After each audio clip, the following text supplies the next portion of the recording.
You're my mum. I am. And you had 7 children. I did. And I was number 7. 7. So by the time I came along, you already had a big family. They were all grown up. So David wasn't. Well, yeah, the youngest one above me wasn't. He was still a child. But we were all the first 5 of your children were quite close together. And then there was David, the next one up from me, and then there was me. Mm-hmm. So I had this experience growing up, being in a big family, lots of teenagers. I was probably super hip and trendy at that point by the time I was 3.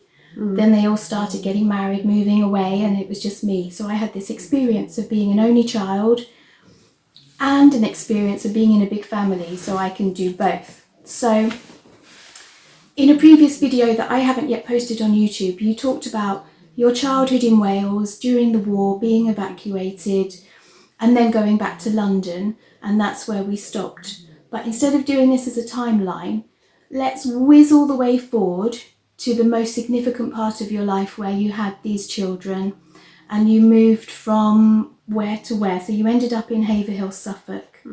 So where did you move from? Walthamstow. Walthamstow. So did you live in those slums, what they called Apsley Road? Apsley Road, yes, that was more or less slum because it didn't have a bathroom. Yeah. And an outside toilet. So, yeah, I suppose you could call it a slum, really. And That's what you made of it, though. Well, they were pulled down because they were so bad. They were pulled down after I'd left, yeah. Fortunately, and I wasn't in it. How many children did you have in there? I had the 5. 2 of them came together, twins. Yeah. So I had 5 there. And you had 5 children really within 5 years? Within 4 years. Whoa. And because 2 of them were twins? Yeah, pretty tired. Yeah. Not much food. Terry toweling nappies? Yeah, all of that. Washing them? Washing them on the cooker in a tub. Wow. Boiling them. Napkins 24 hours a day. Because always out on the line. How many were in nappies at the same time? 3. 3 in nappies. So you were changing them all day long? I was. Wow. So was that exhausting? You must have been My whole life was exhausting because I couldn't do much work in the house with small children running around.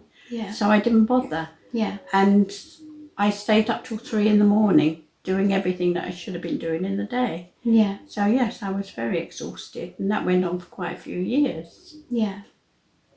So by the time I came along, you'd been being a mother for 18 years. I had been, yes. So I should have been very good at it by then. Yeah.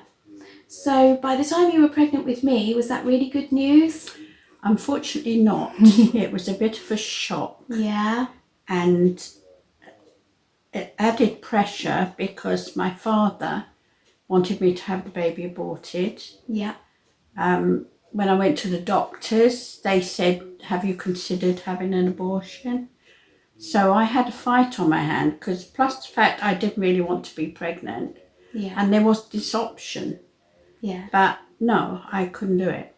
And were there distant family members that you hadn't spoken to for years who were phoning you and saying, you need to get her aborted? Oh, yes, my Uncle Tom's wife, Gwen. Yeah. Uncle Tom was my mother's brother. And Gwen was saying, well, she had an abortion. Yeah. So she was trying to persuade me that would be the best thing to do in the circumstances that I was living at the time. And you were saying when you were telling me this originally that she never contacted you and you weren't in touch with them really as family members, and then she would phone you out of the blue and say, this baby needs aborting. So that was all very strange. Do you remember that? Yes, she did pressure me to have an abortion. So, but I said, well, she visited me and pressured me. And I said, I can't destroy a perfectly healthy human being. Yeah. So I'm not going to do it. And then my father, he didn't want me. Oh, no, definitely he didn't want you. So I was loved then, before I arrived. You were loved by me.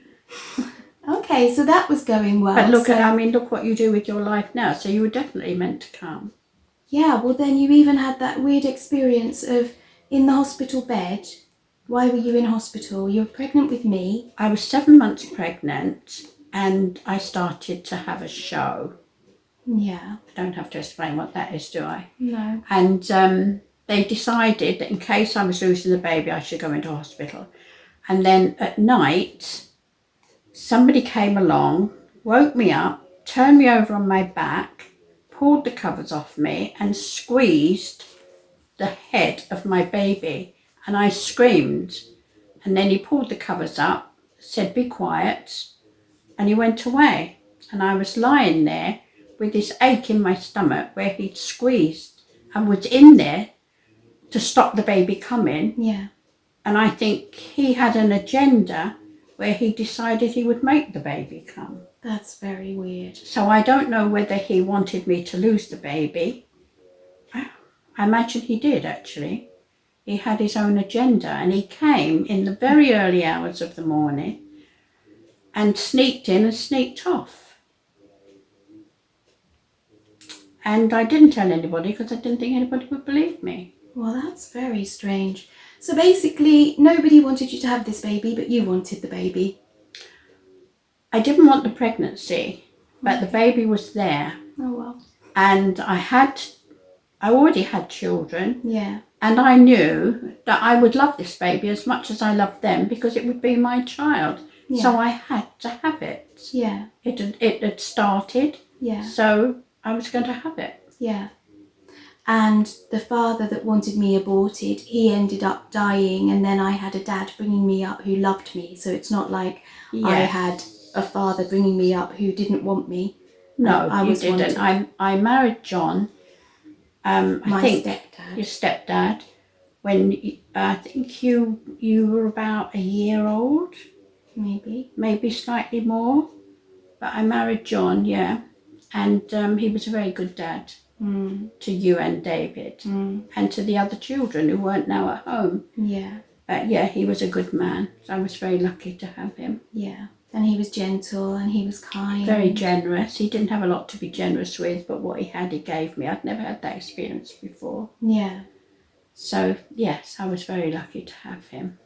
So then the saga of, so I was born and I seemed to be a healthy baby, and then by 2 years old I had this cough, and it was a hacking cough and it was constant, and you took me to the doctors and I was given antibiotics. Yeah. Endless antibiotics. Yeah, endless, because it got rid of the cough and the cough came back. And the cough always seemed to be there as soon as the medicine was gone. So you were getting pumped with more and more. And in my innocence, I went with what the doctor did because they were the doctor. Yeah. They knew best. Yeah. And I carried on giving you this medicine. And I don't know what further caused injury in your body. We'll never know.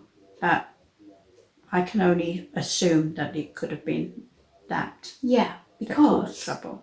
Because I began to have symptoms and side effects of long-term antibiotics, as I was on them for 2 years. You were. And it turned out that I had asthma. So I was on antibiotics for asthma. But you didn't have asthma. I did. I had childhood asthma. Did you? Yeah.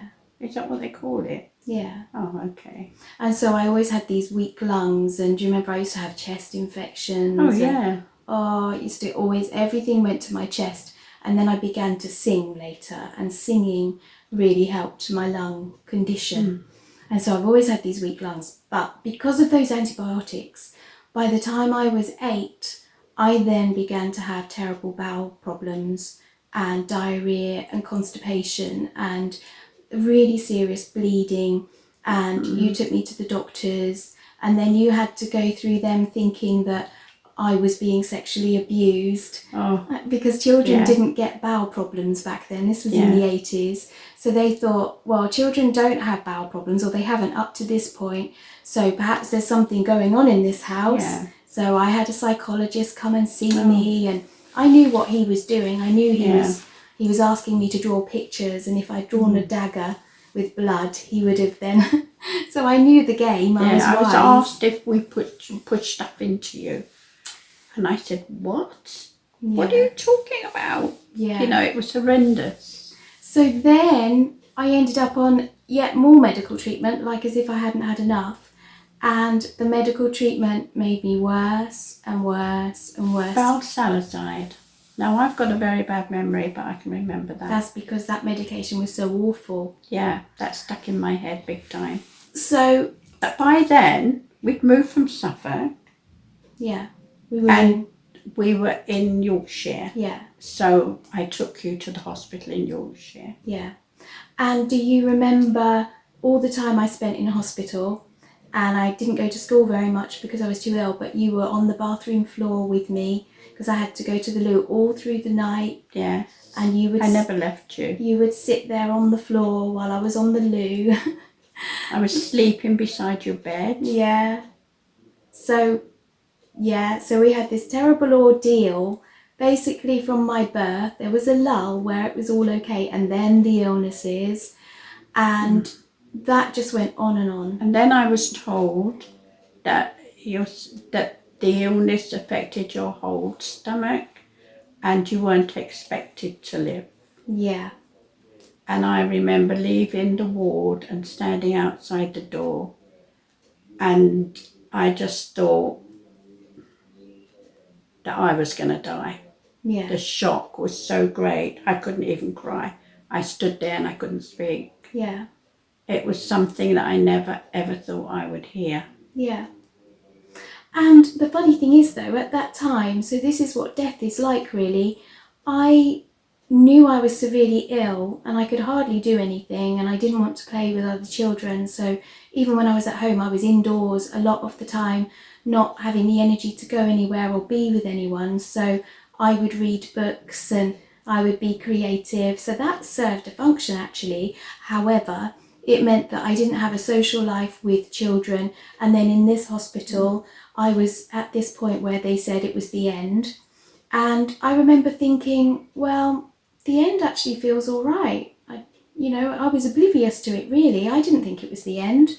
And then this child psychologist came in and he said, you have to have an operation and it's very, very serious. And I was 12. And I remember thinking, no, I'm not going to have an operation. I need this bowel. Every part of the bowel is necessary. So I even had some weird medical knowledge by then, and I was insistent and he was insistent and I was insistent, and I won because they didn't take it out. And then God must have intervened at that point because another doctor came along, my main doctor, and he said, it's the drugs we've put you on that's made you so ill. Yeah. So because you couldn't keep any food down and you were being sick.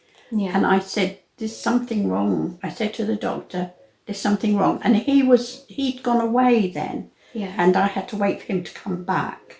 And he said while he was away, he'd been thinking, and he thought it was the valsalazide that you were on. Yeah, because that was causing the problem. I didn't know I'd been put on an experimental drug. I didn't know that either. I was like the second person to use it. Yeah, we found that out afterwards. They don't always tell you everything. Well, they told me like as if it was a very privileged thing, like I'm being given this new treatment. It's sneaky. It's dishonest. But they didn't say, you're so privileged to trial our medicine and it could go very wrong. No, they wouldn't say that. So I could have lost my bowel over that, and I could have lost my life because of the drugs. So had I just been left alone and not had any medical intervention, I would probably have been better. And then they put me on the wrong diet, and I had nutritionists telling me that 7-Up drinks, fizzy drinks, and cornflakes were good for me because cornflakes were fortified with vitamins and I needed vitamins. They don't know any more than we do, but you hope they do and you believe they do. Yeah. And you trust them implicitly. I don't trust anybody implicitly anymore. Yeah. You know, whatever the doctor says, I go away and think about it and make up my own mind. And if I feel that something is okay, whatever they say, I go with what I feel. Because I don't trust them anymore. And that's because of the experiences that we had from me being on antibiotics and then having all these illnesses where even though I was in child medicine, there were no better options for me as a child than there would be for any adult. It wasn't like more progressive, more advanced. It was just rubbish. And I got worse and worse and worse. He also, the psychologist came in and was preparing you for death. Yeah. He said, what how do you feel about it? Yeah. And are you afraid? Yeah. And, you know, have you accepted the fact? I couldn't believe it. Yeah. You know, you were a child. They didn't ask your permission to come and talk to me. No, they didn't. So we got through all of that. That was horrendous, and it dominated our entire lives because everything was about my diet, my bowel function. We couldn't do normal things, and everywhere I went I had to take my own food. If I went to a party, I had to take my own food. So this completely dominates. So this child, the 7th, was your trouble because everything went wrong. Everything did, yeah. Yes, it did all go wrong. And you were clever in spite of all that. Because I didn't go to school. You didn't go to school, yeah. It made me possibly, clever. yeah. That is a possibility. I ended up because I was doing my best to introduce it, but I'm no good at maths myself, so I was no good. You did for a time have a teacher in Yorkshire that came to the house. Yeah. And yeah, because I wasn't sending, and that was another thing. They wanted you to go to school, whether you were ill or not. And I said, no, I'm not sending her. And it got to sort of a two-way row between us. And this, I think he was a school psychologist. Yeah. And he came to you and he started telling you things against me.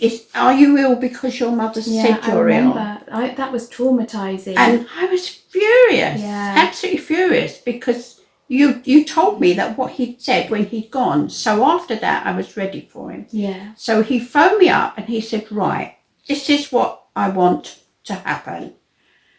Tomorrow, Katrina will go to school in the morning, and then next week she will go to school in the afternoon, and after that she will go to school every day. And I said, right, now I'll tell you what is going to happen. Katrina will go to school when she's fit and well, and until then she won't be going to school at all. Okay? And he said, okay then, goodbye. That was easy. Wow. He had a nervous breakdown after that. Oh, okay. So that could have been the start of it. Wow, so I caused his nervous He breakdown. did. So You probably didn't. He's probably under pressure anyway. So I caused this huge cataclysm in the family by being born. I'm so anxious to do the right thing and to say the right thing, not to offend anybody. Yeah. But suddenly there was no option. I had to sort that man out. Yeah. And tell him what I was going to do, not what they were going to do. I think they'd done enough. Yeah. So that's what happened. So seeing a positive in all the negatives, I can see that we were both strengthened. Our eyes were opened by that experience because now we know about independence, looking after ourselves in our bodies, not relying completely on the medical profession because it went so wrong for both of us. And the systems like the school system, because I was out of the school system, I ended up thinking for myself, which has turned out to be a really helpful thing because I wasn't taught how to think. I ended up being out of the system and allowed to develop my own way of seeing the world, which can be bad, but it can also be good because I can see through things. When people are telling me things, I can actually see, I can analyse, and I can think through the truth of what people are saying. So that's been helpful, and I think that was because I wasn't overeducated. And you also have to learn your own truth, because other people's opinions aren't necessarily right. Yeah. Might be right for them Yeah. and their experience, but Yeah. not necessarily for you. Yeah. So it's opinions that don't matter. Yes, Because you can listen politely and you can weigh up whether you're going to try that or whether you're not comfortable with it. And if you're not comfortable with it, there's a Yeah. reason you're not comfortable with it. Yeah. It's because it's not right for you. And so by the time I came along, you were a very strong person because you'd had to deal more or less on your own without a man in your life until my stepdad came along. and you had to deal with everything that a couple would deal with. So by the time I then came along, you were already really strong and nobody could tell you what to do. Unless it was something that you weren't certain about, like you've got this sick child, she needs medicine, give her medicine, because you didn't know any better. But after that, I think you became wiser to that. And even with that, you now question everything. I think basically with my personality, I like to be nice to everybody, and I don't like them being nasty with me. But there is a point where you've had enough. Yeah. And then they're shocked at the personality change that suddenly happens. And I was angry and I was taking no more. And they didn't expect that because I'd been quite relaxed, sort of easygoing, listening, being polite. And suddenly I said, no more. Yeah. You know, I'm done with you. You're not doing anything right. And so when it comes to the systems in our lives, your words of wisdom would be like, for instance, you are basically saying that you have to do what you know to do. You can't be manipulated. You can't be... That's right. I mean, there are situations where if somebody's ill, you don't know what to do. You need a medical opinion, a good medical opinion. Yeah. But having got that opinion, you've then got to weigh up how you feel about it. Yeah. Because it's not always right. Doctors are human and they make mistakes just like everybody else. Yeah. So you have to look within. Yeah. And hope that there's somebody within telling you what is right and what is wrong. Well, now, of course, from my experience of my encounter with God, I would say that that was Jesus, the Holy Spirit, who is now my guidance. So he's like my sat-nav for things of truth and things of not truth. And so I now have this, well, I call it my spirit level, where I know when to follow through and when not to. But in those days, we didn't know about Jesus, really, and we were reliant on the spirit world and spirit guides, and that was our belief system of that day. And so we would look to guidance from them, but the guidance I found, this is just my experience of it, I found that the guidance was sort of like, it's going to be better soon, there's strength for you over here, the spirit world Sister of mercy. The spirit world is looking out for you. But now I know the difference. Like, now I've got God within me. He came to me and he now indwells. That's a very different experience from having the spirit world is looking out for me to having the Holy Spirit, the source of everything, being my guide and compass and looking out for me. It's a totally whole, you could call it a new world order. Well, I think that in a way, the experience that you had through your illness has equipped you to understand other people and advise them and feel for them and understand what illness, what despair, what everything like that is. Yeah. And I think you came to earth for a reason. And I think God was putting you through university. Yeah. And you've become very spiritual, very clever. Everything, I think, was planned in a degree. Not so much for me, but for you. Well, your own circumstances were yours, but you haven't yet contemplated in this way. You haven't had a chance to think about Jesus being in your life and where you were led and what that became for you. Because even your life experiences, which have been really hard, and we will unpack those over time, and maybe put them on video so people can hear about your life and what happened to you. Even all of that has put you in a place where you now have a spiritual connection and you know that you needed more than you had before. So you were in contact with the spirit world and you had what they called the Sister of Mercy, who was supposed to be a nun who had been incarnated as a nun in an order, a sacred order, and then these nuns in the spirit world would become the help to a mother with her children. And so that would have been a great comfort to you, thinking that you had, it's almost like the Catholic Mother Mary, who's sort of looking out for you. It's very similar. But how it started was my mother got a job looking after a lady and doing housework for her, and she was a spiritualist, and she gave my mother a painting of her Sister of Mercy, and I was introduced to her, and she said, I'm handing my Sister of Mercy over to you. So I always thought I had this, and I'd seen her picture, so there was a painting of this lovely spiritual lady, and she was going to be with me in my life. Yeah. And that was what I was feeling at the time. Yeah. Yeah. And so you'd kind of been given this, maybe, well, it's like saying, here's a demon to look after. Yeah. I'm going to give you my demon. She's going to really look after you. Dressed herself up like a mother, like a nun. And she's given herself a name, and I think it was Mari something, Mari Rose or something. Yeah. No, Anne-Marie, that was it. Right. So I could pray to Anne-Marie, and it was very comforting. Yeah. You know? Yeah. And it was all wrong.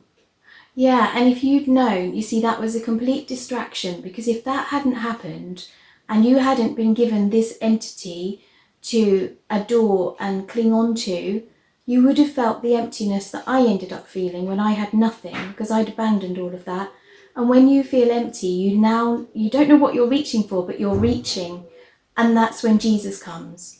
Because if you hadn't been leaning on the spirit world, and we're both in this, if we hadn't been leaning on the spirit world and spirit guides, because of that intricate, amazing deception of distraction, we may actually have met Jesus and had the Holy Spirit sooner. And then we would have had an amazing guide in our lives, and we wouldn't have made the mistakes that we've made. Well, the thing is, as a child, I went to Sunday school. I knew about Jesus. I'd prayed to Jesus, but I didn't feel Jesus, and I didn't feel the prayer. I went through the motions. So I'm a good person. I'm a Christian. I've just prayed to Jesus. Yeah. And then I got on with my life. Yeah.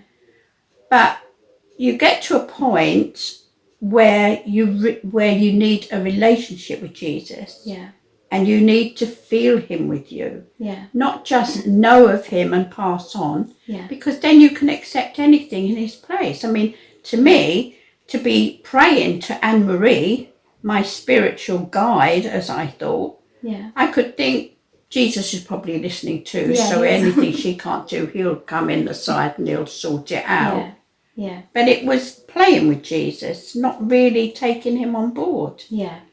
And we would have said at the time, Jesus would approve of this because everything they're saying is beautiful and lovely and peaceful. Yeah, the fact that most people who were spiritualists were very resentful if you got a message that they didn't get. Yeah.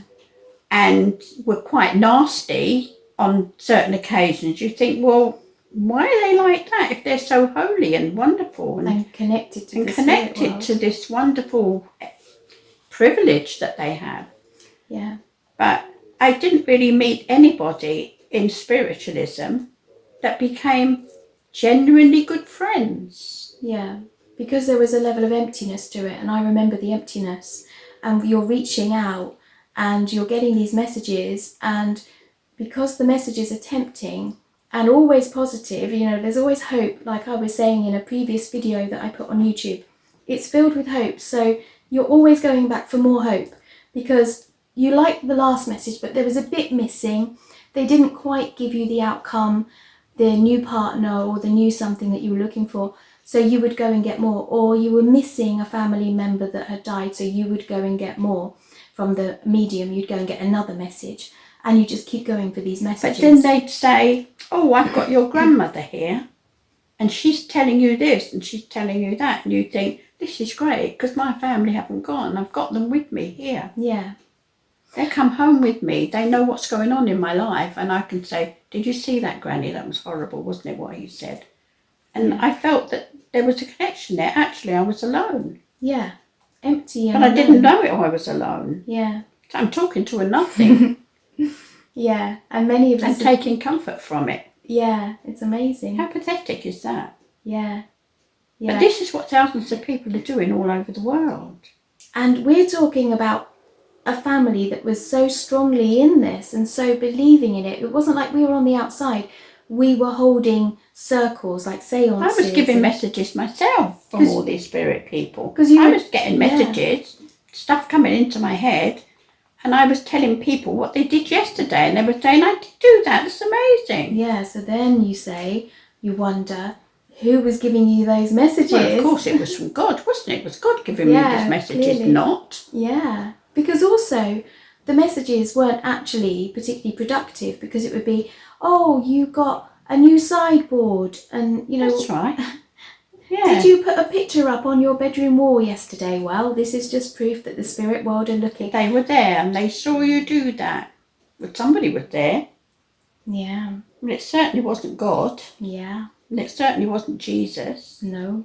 Or his angels. No, because they wouldn't be involved in... It might have been some kind of angel. The angels, like the heavenly angels, if they ever communicated, and really they're just ministering, so they're not really at the level of, you've got a new picture on your bedroom wall, and Jesus wouldn't come through with a message saying, oh, you've got a new sideboard.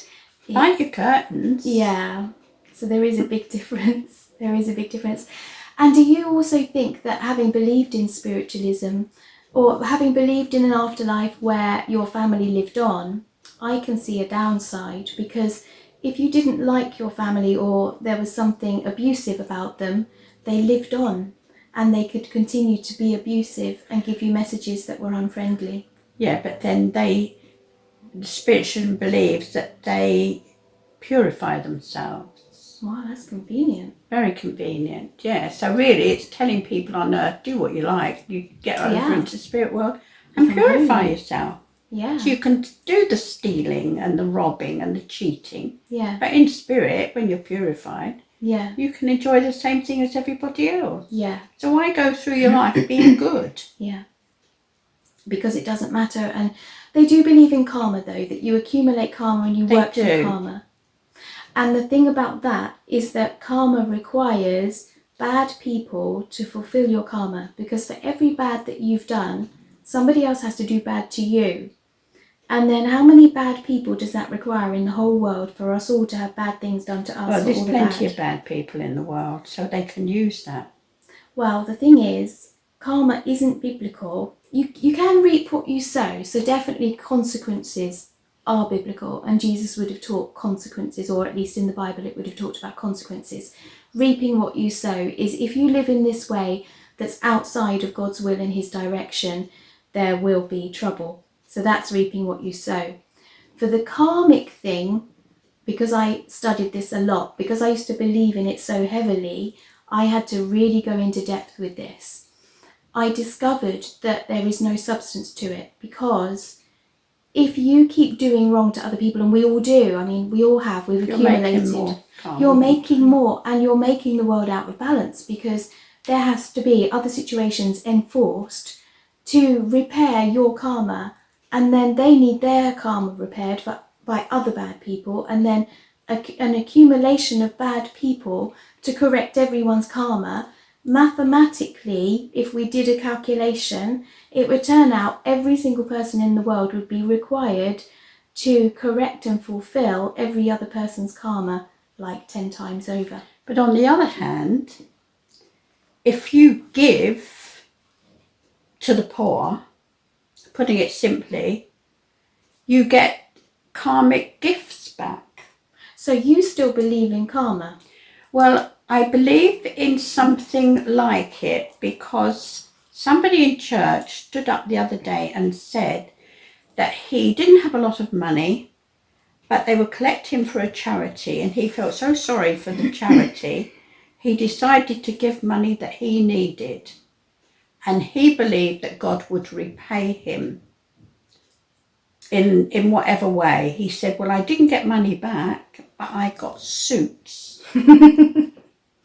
And he said he wore one of the suits to work, and somebody said to him, where on earth did you get that from? That is a £300 suit.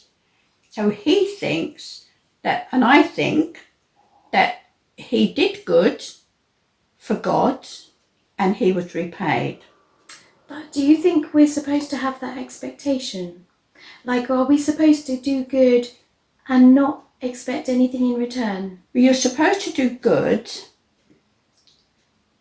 but not necessarily expect anything in return. You're supposed to gamble, in a way.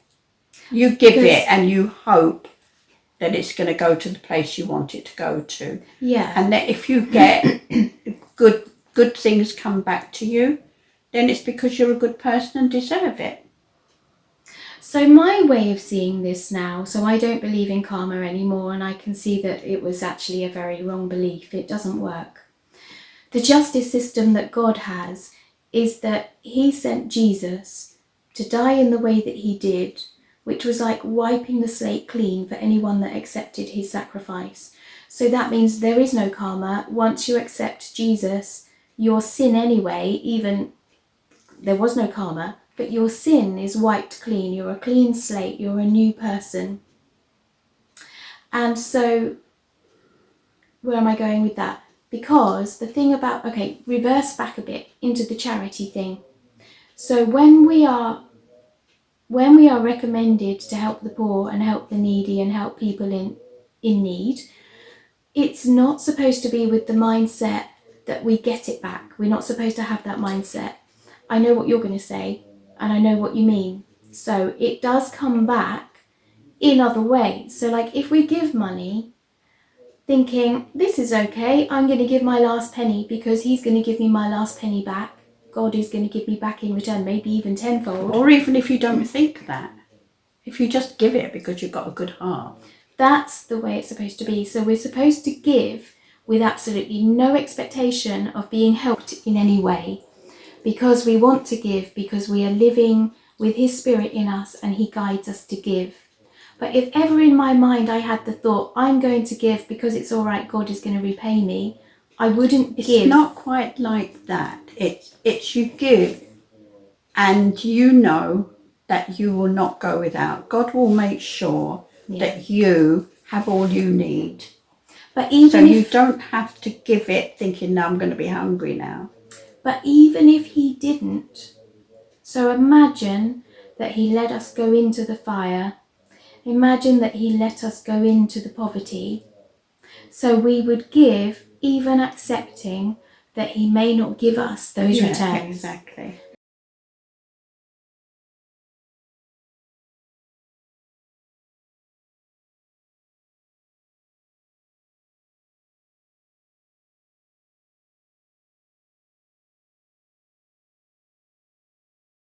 So, you give it with a good heart, expecting nothing back. Exactly. So I think that's a healthier way.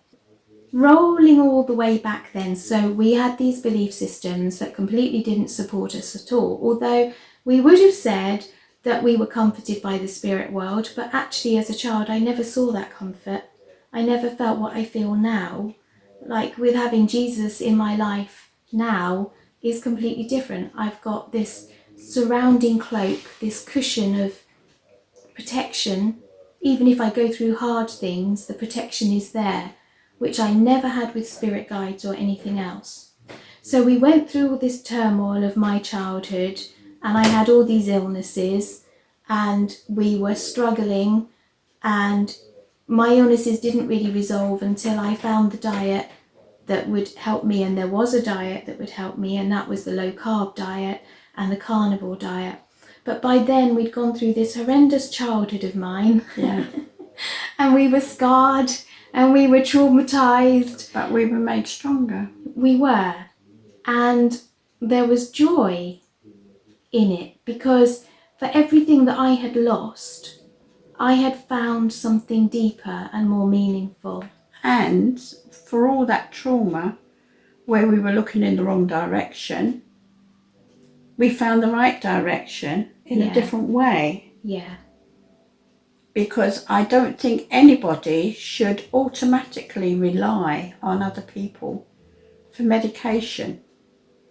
But perhaps I'm wrong. You know, some people are living on doctors, but I think sometimes people do the wrong thing going to the doctor. Yeah. I think you can medicate yourself, not necessarily with stuff you put down your throat, but with asking God to help you. Yeah. and for seeing what is wrong with your body. It might be something you've done yourself, or you're being careless about something. Yeah. There are other ways, and you go to a doctor finally. Yeah. If you've done everything else yourself. Most people won't even get to the doctors because most people can cure themselves. Yeah. And I think Jesus said that. Jesus said cure yourself. Well, You no, can cure yourself. He was talking. Well, Jesus's wisdom would have been take responsibility and Well, I feed suppose yourself. that's what I mean, really. Yeah, it'd be like feed yourself properly. But in those days, they didn't have Mars bars and cookies and ice cream. So he didn't say stop going to the ice cream parlour and sort yourself out, because there wasn't all of that stuff. They had basic, well, actually probably very nutritious food. Wine. And wine. So he did talk about over excessive wine drinking and overeating, over consuming, but he didn't have to talk about the ice cream addiction. So things are a bit different now. So he would have been saying now, take responsibility, look at the level of sugar and carbs and bread that you're eating. I will heal you, but I'll heal you by way of your addiction. I'll help you with your addiction if you're willing to take one step towards me, and I'll take 100 towards you. So that would be different now. So he would heal by his supernatural presence, but he would also say, go away and sin no more. So don't keep doing those things that brings badness into your life. So then, wrapping this up, I think what we've got to is that everything that has happened to us, the hardships, the pulling through together, having a spiritual life but not the Holy Spirit, we found what was meaningful and we found what didn't work. And for me, it left me in a position where I'd been through all of that chaos in my body, all of that chaos in my life, because my life fell apart as well, because I had no stability and all the illnesses had just completely thrown me off. I didn't have the normal going to college, going to university, going for a career. But what I ended up doing was better. It left me in this position where finally I gave up on myself. And that's when Jesus, God, came into my life and made a dramatic difference to it. And now I look back and I realise how lost and empty we were. So that's for me. What about for you? Do you feel as if we went through all of that, but we've come through and reached where we should have been in the first place? Well, I think if you come to Earth and everything is perfect for you from the beginning to the end, you've come to work to Earth for no reason. Mm-hmm. I think life is a journey and you're learning. And I think we've learned a lot. Yeah. And we've gone full circle. Yeah. And we've come back to what is really important. Yeah. And I think to empty yourself finally and say, I can't do this anymore. Yeah. Then that's when you're empty. Yeah. And God can fill your vessel. Yeah. Yeah. He's got rid of you. And do you know what I think the learning is? Because I used to believe that life was for learning and experience. That was in the New Age, where I would say I was accumulating skills and gifts and spirituality. Now I would say, do you know what the learning is? The learning is to discover that the world is empty and has no function, no joy. And when you get to that point of realising that this world is a dim reflection of reality, that's when you get to the point of realising that there is something more and that there is God. Because I think the learning is relearning as the human race how to reverse what Adam and Eve did. They're our ancestors, and they put us into this world, into this sinful format of a world. And we now have to find our way back to the Garden of Eden, and we have one life to do it. And whether it's a short life or a long life, what we're working towards is actually not work. It's actually opening our minds to a return back to that Garden of Eden. And the only way you can get back is by saying, I believe in Jesus. I believe in what he did, his death. But most of all, I believe, or not most of all, but alongside that, I believe that he did resurrect. And he came back to life in a physical body, and thousands of witnesses saw him. Historians believe this. Those that have studied it believe in Jesus and the cross and the resurrection. Many theologians don't believe it. Many of the religious people are debunking it and saying, oh, he couldn't possibly have done that. Hold on a sec. So, what was I saying? So, Broken my train. yeah. So, I think that we have to come to a point, many of us, and we won't all, and it will be a minority, where we realise that we need help. We can't work towards returning back. We were given this amazing gift where Jesus said, I am the way, the truth and the life. Believe in me. And it's like, that's too easy. Like, what we just believe in Jesus and that's it. Because in the new age, it's like, no, you have to work, meditate, do crystal healing. You have to use the crystals. You have to use this special healing music that raises your vibrations. You have to go to these festivals. You have to do these pagan ceremonies. There's a lot you have to do and it's hard work and it's really expensive. But Jesus bypasses all of that and he says, why are you doing all that? You don't have to do anything. Just believe in me. I think that Jesus suffered the way that he did because no human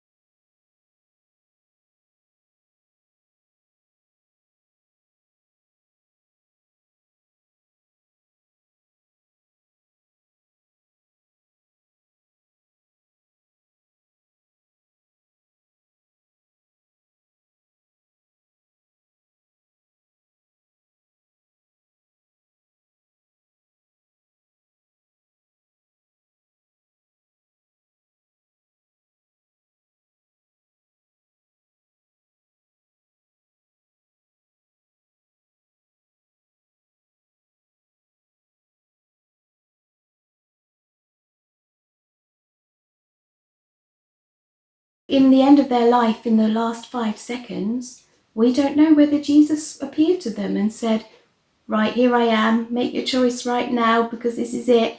So we will never know who is going to be there and who isn't. And the heaven is the heavenly paradise that Jesus comes back to the earth and remakes.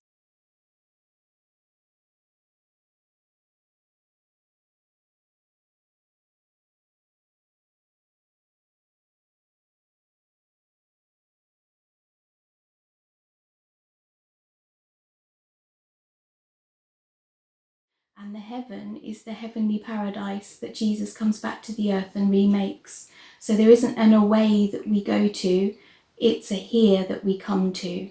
And we don't know who's going to be there and who's not, we can't judge. So any number of those people that have left and gone before and any number of the people that we live with now may be there with us. It is not for us to know. So we don't have to, I think we don't have to worry about that. So, conclusion. Life has been very hard. Our life, my upbringing was very, very hard. But, go on. I think this part of my life is the best part of my life. Yeah. And do you feel that? What this your for life? me? Yeah. At the moment, but you're yes. still young. Yes, I'm on the last little bit of the road. It's the best part of my life because so far Chris came along, God came along, and with God now in residence, he is going to carry me through whatever happens next. And so I have that level of security that I didn't have before. I was like a rudderless boat. So yes, since God came to me in the garden in 2020, this has been the best part of my life, although trauma and pain still happens. But now I'm being carried.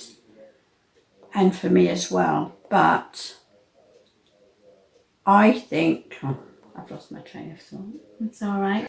Well, I've come to the realisation that whatever I've done in the past, God has forgiven me because I've asked him to. He does, endlessly. So I mustn't repeat any of it because I can't keep asking him for forgiveness. But he's forgiven me now. Well, he keeps forgiving every day. I'm at peace. Yes, but I don't want him to have to keep forgiving me. Yeah. especially now Yeah. that I'm at the end of my life. Yes. Oh, I've done it again, God, can you just forgive that? And oh, I'm thinking of doing something tomorrow, so be prepared to forgive me for that. Yeah. No. He would know. I've asked him to forgive me, and I believe that he has. Yeah. So I'm not adding to that from now on. Okay, so I think then we can wrap up and say life is better for having him than not having him. Definitely. We've been through great trauma, but that has made us who we are, and perhaps that weakened us to the point that we realised we needed his power, that we couldn't rely on our own power anymore. You can't do it on your own. Yeah. So I think that's a really good note to end on. You can't do it on your own. Thanks for listening. The end. The end.